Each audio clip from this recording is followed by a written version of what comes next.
members will require transfer back to the U.S. for further treatment. In terms of additional details about the drone attack itself, we know there are still many questions, to include how the one-way attack drone could have penetrated the facility's air defenses, its point of origin, and which specific Iranian proxy group is responsible.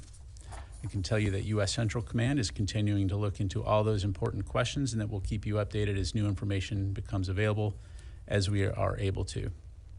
What we do know is that Iran-backed militias are responsible for these continued attacks on U.S. forces, and that we will respond at a time and manner of our choosing. While we do not seek to escalate tensions in the region, we will also take all necessary actions to protect our troops, our facilities, and our interests. Shifting gears, yesterday, the U.S. Ambassador to the Czech Republic, Bijan Sabé, and Czech Defense Minister Jana Černochová signed a contract for the purchase of 24 F-35 fighter aircraft. The acquisition of these F-35s will increase the combat capability of the Czech military and strengthen NATO and the bilateral security of Czechia and the United States. With the signing, the Czech Republic joins 18 countries, including 10 in Europe, that employ the F-35. As you know, all foreign military sales are coordinated through the U.S. State Department, so I would refer you to my colleagues at State for more information. And finally, Deputy Assistant Secretary of Defense for Western Hemisphere Affairs, Dr. Daniel Erickson, hosted the Prime Minister of Trinidad and Tobago, Dr. Keith Rowley, at the Pentagon yesterday. Performing the duties of Deputy Undersecretary of Defense for Policy, Ms. Melissa Dalton also joined the meeting to emphasize the department's strong support of the U.S. defense partnership with Trinidad and Tobago. DoD leaders expressed appreciation for Trinidad and Tobago's leadership in the Caribbean community and in co-hosting the upcoming Caribbean Nations Security Conference alongside U.S. Southern Command in November of 2024. They further commended the robust partnership between the Trinidad and Tobago Defense Force and Delaware National Guard, which celebrates its 20th anniversary this year through the State Partnership Program. The senior officials exchanged views on illicit trafficking, maritime security, defense force modernization and training, cybersecurity, and frameworks to facilitate expanded bilateral security cooperation. The meeting also reaffirmed the U.S. and DoD's commitment to partnership with Trinidad and Tobago and to working together to improve Caribbean regional security and resilience. With that, I'd be happy to take your questions. We'll go to AP Tarakot. Thanks, General Ryder. Has Secretary Austin provided the President response options at this point? Or is the building still looking at the best way to deter future strikes? And I have a couple others. Yeah, thanks, Tara. So I'm not going to get into the specific conversations that the Secretary has had with the President. As I've highlighted, we will respond in a time and manner of our choosing. Is the building still evaluating options on how best to respond at this point? I'm not going to get into the specifics as it relates to potential future operations, other than, again, to reiterate that we will respond in a time and manner of our choosing. Well then, let's take it another way. You said from the podium the U.S. does not seek to widen this war, but how do you deter Iran, which has clearly supplied and endorsed some of these attacks, from keeping from doing this again and leading to another proxy attack on U.S. forces? Yeah, so again, as a reminder, our forces are in Iraq and Syria and in the region, supporting the lasting defeat of ISIS. That's the mission that we've been focused on. When we need to, we will protect our forces. Again, I'm not going to get into telegraphing or discussing potential future operations, other than to say, again, we will respond in a time and manner of our choosing. Jennifer. General Ryder, have you attributed to Kateb Hezbollah or any other group who was responsible for this drone strike? So, Jennifer, Central Command is still assessing, but again, we are confident that this attack was sponsored by Iranian-backed proxies. So Kateb Hezbollah has just put out a message on Telegram telling its fighters not to attack U.S. bases in Iraq and Syria, suggesting that they will support the fight in Gaza in other ways, and suggesting that even if the U.S. strikes them, not to respond. What is your response to that? Yeah, we've seen those reports. I don't have a specific comment to provide, other than actions speak louder than words. Thanks. Laura. Thank you. A couple questions. First of all, can you speak a little bit about the drones that are based at Tower 22 in Al-Tanf? We had some reporting yesterday that there was some confusion over whether the drone coming into the base was friendly or was friend or foe. And I know that most of these drones should have IFF software enabling them to distinguish between the two. So I'm just wondering if you could tell me whether those drones do have that software. Yeah, thanks, Laura. So no, I'm not going to get into the specifics on the kind of capabilities as it relates to intelligence, surveillance, reconnaissance capabilities that we have. In terms of the reasons behind how this one-way attack drone was able to penetrate the facility's air defenses, that's something that Central Command is looking at now. And I'm just not going to be able to get into the specifics of that. The second question then, actually on a different topic, there was another report today saying that the U.S. is open to reopening discussions with Turkey to let them buy F-35s. I was wondering if you can speak on that from the DoD's perspective. Are you aware of those discussions? I've seen the comments by our State Department colleagues on that. I'd refer you to State to discuss. As you know, right now with Turkey maintaining the S-400, that is currently not something that is on the table, but I'd refer you to State. Let me go to Missy. Just a couple questions, Pat. Thank you. Is there any update on whether Secretary Austin will come and talk to us sometime soon? First question. Again, I don't have a date to announce. Certainly aware of the request, and we'll keep you updated. Okay. And on Jordan, can you just clarify? Are the troops in Jordan at Tower 22 and other bases, are they under OIR authority, or are they're under some other authority? Can you specify that? And is it right that there are about 3,000 troops in Jordan? Missy, I'll have to come back to you on the total number of U.S. forces deployed to Jordan, so we'll take that question. The forces that were, the 3 soldiers that were killed, again, as we've highlighted, they were there in support of Operation Inherent Resolve, supporting the Defeat ISIS mission. That means that they're under OIR authority, that Tower 22? Operating in support of OIR. Okay. So does that mean they report to the commander of OIR?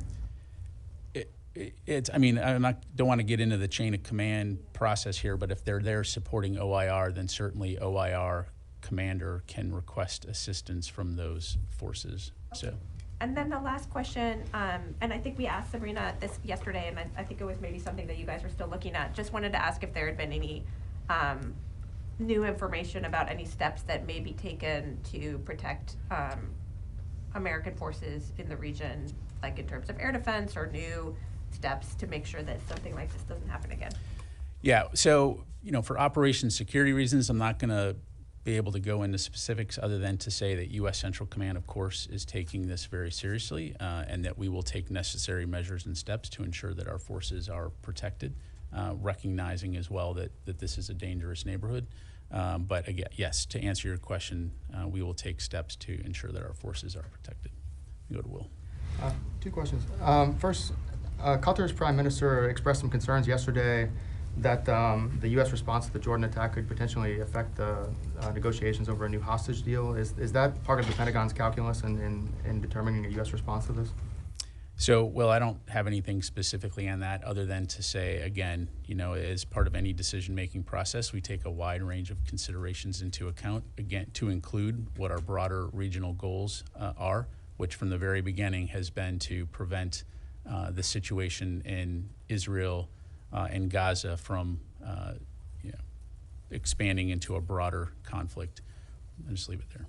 Second, it's been 2 days since the attack in Jordan. Is there concern that that delay in responding could give these groups time to prepare, to disperse from likely targets, etc.?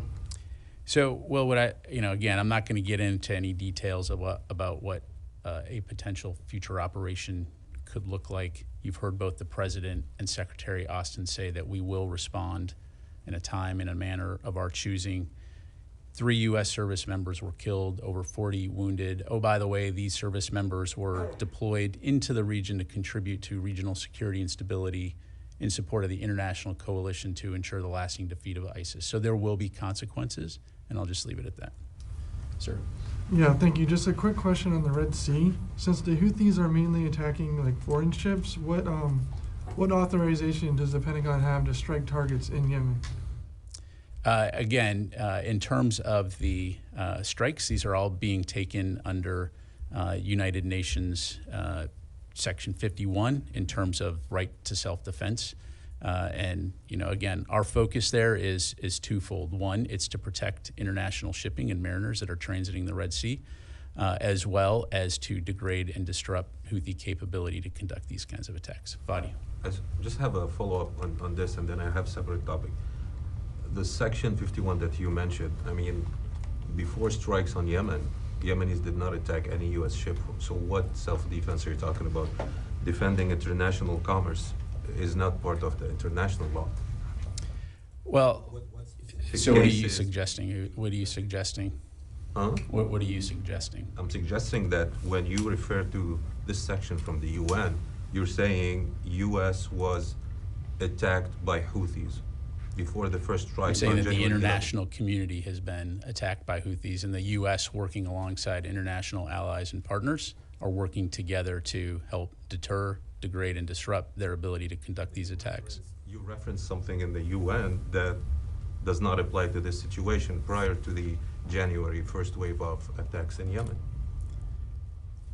Fadi, I think that international mariners have the ability or have the right to be defended transiting international waterways. So happy to engage with you offline, but... No, but by their countries, not, I mean, okay. Okay. But Tom. my question, can I ask a different topic? I'll come back to you. Tom. Thanks, General. Just going back to Kataib Hezbollah, you have a pro-Iranian militia saying they're going to pause attacks on US forces. I know you say actions speak louder than words.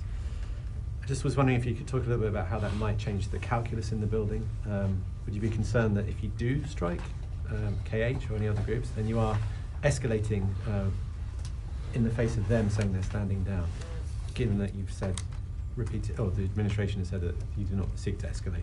Yeah. Thanks, Tom. I'm just not going to get into hypotheticals, and I'm going to refrain from editorializing on those kinds of comments after 160 plus attacks against U.S. forces. Sir. So, but the same question, following on Tom's question, do you welcome the Kataib Hezbollah statement for suspicion of their attacks on your forces in Iraq, Syria? Do you welcome Again, I've already provided a comment on that. So yesterday, the Pentagon officials met with the Peshmerga forces in Iraqi Kurdistan, and the committee reviewed the progress made towards Peshmerga reform. Could you speak of the nature of your cooperation with the Peshmerga forces, and how do you assess the reforms in the Peshmerga ministry? Yeah, well, as you know, I mean, we have a long-standing relationship going back many years with the Peshmerga as it pertains to its association with the Iraqi security forces. And so the statement that we posted yesterday, I think, lays out what efforts are being made to further bolster and strengthen that relationship within the auspices of the government of Iraq and the Iraqi security forces.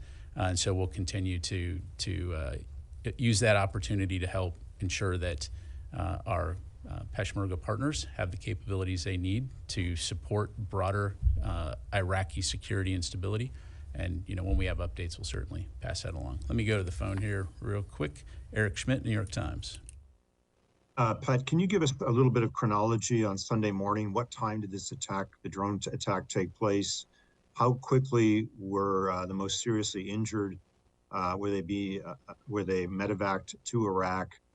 And then just kind of looking ahead in terms of any additional air defenses that you may be moving to the region or realigning the region to do this, to help protect forces in place there. Yeah, thanks, Eric. On the last question again, if we have details to provide on the specific types of air defense systems that we would be moving into the area, I don't have anything to announce right now other than to say, again, Central Command is going to take and is taking necessary steps to ensure that our forces are protected. As far as timelines, I will take that question and we'll come back to you. Again, this attack happened Saturday night, our time, Sunday morning, Iraq time, and again, we'll come back to you with what we're able to provide on that. Fadi. Thank you again, General.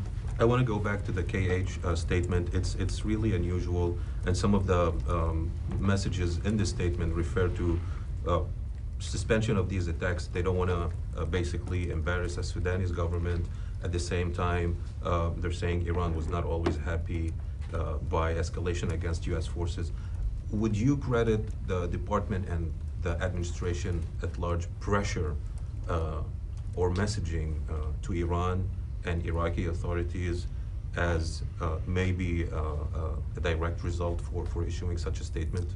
Again, look, we've seen that, and I'm just going to stay where I was earlier. Actions speak louder than words. So, okay. Oren. I just want to be clear on a point, part of your answer to Missy and part of your answer to Eric. You said to Missy, we will take steps to make sure our forces are protected, and you said if we have something to announce, we will announce it. But I want to ask specifically, you are adding air defense or force protection measures? You make it sound like there will be changes coming, and I just want to be clear I'm on saying that that we will take necessary steps to ensure that our forces are protected. I don't have any specifics to announce right now. But above and beyond the measures that are currently in place. We're always assessing force protection, and so I'll just leave it broad like that, especially again in light of recent events. Constantine. Thanks, Pat. The forces at Tower 22, are they receiving hazardous duty incentive pay? I'll have to take that question. My assumption is yes, but I'll have to take that question. And then my other question would be, are they eligible for combat action ribbons? Again, I'll have to take that one. Nancy? Yesterday, Sabrina said that the secretary is going for a follow-up appointment. Can you tell us what the status of that is, and if that means any changes to his health? Yeah. So he went to the appointment last night, left the doctor's office. As I understand it, this is part of his planned physical therapy. So still recovering well, still healthy, still in the building. And then you mentioned that he was going to the dignified transfer on Friday. Will that be open? Any part of that be open? So you can contact the Air Force Mortuary Operations. They manage press access to the dignified transfer. To my knowledge, those are, again, up to the families whether it's open or not, but certainly you can put that request in with them. And one other thing, I didn't understand yesterday there was some issue around filming part of the arrival of Secretary Stoltenberg. Can you help me understand what the challenges were in terms of filming his actual arrival? Why the I'm not tracking any specific challenges, so. Well, we weren't allowed, as I understand it, to film the walk-up, but only at the upstairs. I'm just trying to understand if that's a... We followed normal protocol for a visit, as I understand it, by the NATO Secretary General. So typically, does not, because it's not a country, it's not afforded honors per se. So it was the standard arrival. The secretary arrived in the building per standard procedure and process, and the pool, because of the size of the room, was invited to come in and cover the top of that meeting. Right, I'm just trying to understand, were they allowed to film the outside part, the arrival part? My understanding is they were not. I don't know that they were not. I'm not tracking anybody saying that they couldn't. We've just followed normal procedure for any type of DV visit to the Pentagon. Thanks. Sir.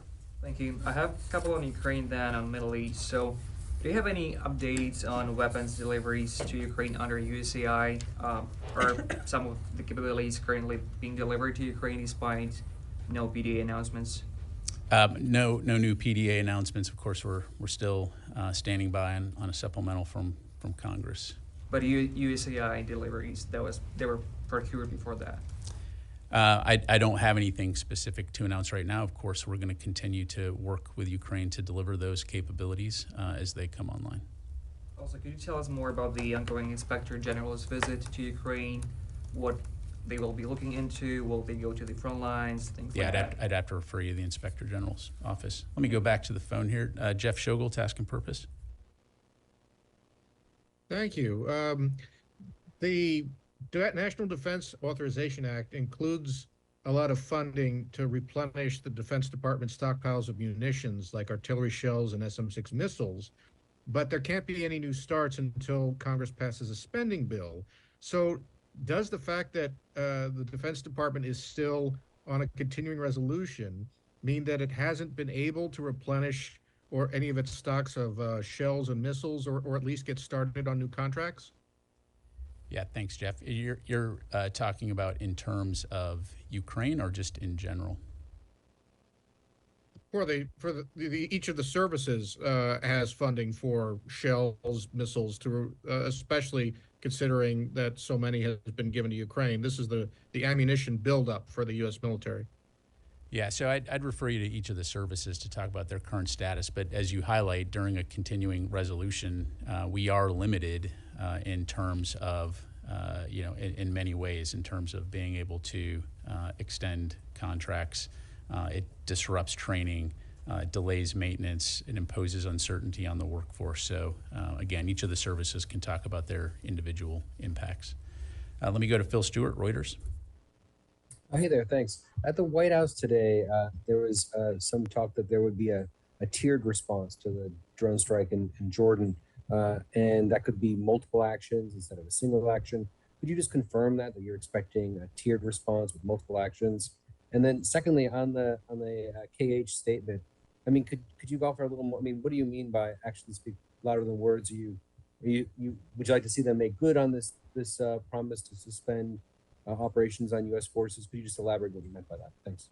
Yeah, thanks, Phil. On your first question, again, we're not going to telegraph or discuss details associated with any future operations. And again, on the statement that's out there, I don't think we could be any more clear that we have called on the Iranian proxy groups to stop their attacks. They have not, and so we will respond in a time and manner of our choosing. When I say actions speak louder than words, there has been 3 attacks to my knowledge since the 28th of January, and I'll just leave it there. Okay. Got time for just a few more here. Let's go to Howard Altman, Warzone. Thanks, Pat. A couple questions. One, can you confirm the political reporting that the ground-launched small diameter bomb could be delivered to Ukraine as soon as tomorrow? And then, has the Pentagon been informed by Ukraine of any change at the top of its command? There's been a lot of discussion about General Zaluzhny being replaced. Has Ukraine said anything definitive to the Pentagon?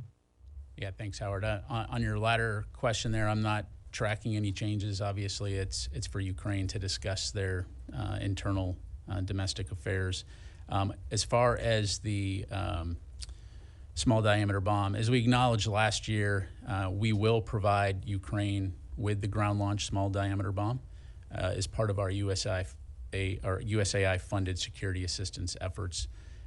However, due to operation security reasons, we're not going to confirm specific timelines. We'll defer to Ukraine to talk about any delivery. But we do, as I mentioned, continue to work closely with Ukraine, with our industry partners, to ensure that Ukraine receives and is ready to use the capabilities that we're delivering to them, and as quickly as possible. Thanks. Sir. So recognizing there's an ongoing investigation into it, is there any indication at this point with the drone attack that this was a result of a technology failure or gap, or versus human error in terms of recognizing what the technology and information was saying? Yeah, again, I appreciate the question. CENTCOM is looking into all of that. The other aspect of this, which I know you all appreciate, is the operations force protection aspect in terms of, vulnerabilities. It's not something we would talk about, certainly from the podium here. All that to say, we do recognize and appreciate the interest, and I can tell you that CENTCOM is looking into all of that. Yes, ma'am. Do you have any concern that while you are responding to this attack, any party, whether it's ally or adversary, would exploit this situation to their benefit? And did you convey any message to that effect? I'm not sure I understand what you're asking. I mean, do you have any concern while you are responding to that attack, to this attack on the American troops in Jordan, that any party, whether it's ally or adversary, would exploit this situation to their own benefit? You've been saying you don't want to widen this war. And did you convey any message to any party? Speaking here specifically about Lebanon. Again, you know, we are not, first of all, taking a step back, looking at the broader region. We fully recognize the tensions right now that are in the Middle East. From the very beginning of the Israel-Hamas conflict, we've been very clear that we're going to work very hard with our allies and our partners in the region to prevent a broader conflict. When it comes to the situation in Iraq and Syria and Jordan, our troops were attacked and 3 U.S. service members were killed and over 40 wounded. The President and the Secretary have both said that we will respond in a time and place of our choosing. I'm, again, not going to go into details of what that could look like, other than the fact that there will be consequences. And I'm just going to, again, leave it right there. Nancy, last question. You mentioned earlier that CENTCOM is investigating. Can you tell us who is investigating? Is there one person? Can you give us some? We've heard several references to investigation. Yeah, so, you know, term of art here, I would not use the word investigation. They're reviewing it. Of course, investigation has a specific, you know, connotation. Obviously, it's up to CENTCOM whether or not they open a formal investigation. Typically, after any type of incident, there is always some type of review or investigation. But my point is, you know, U.S. Central Command and leaders within the command are looking at this. I don't have a specific name to pass along to you, but I can tell you we're taking it very seriously. Right, but we heard the term yesterday. So what you're telling us is there's not one person who's looking into this? Is there some sort of, like, I don't know, there's no like 15, there's no kind of... I'll have to get back to you on that, Nancy. Okay. Okay. Thank you very much, everybody. Appreciate it.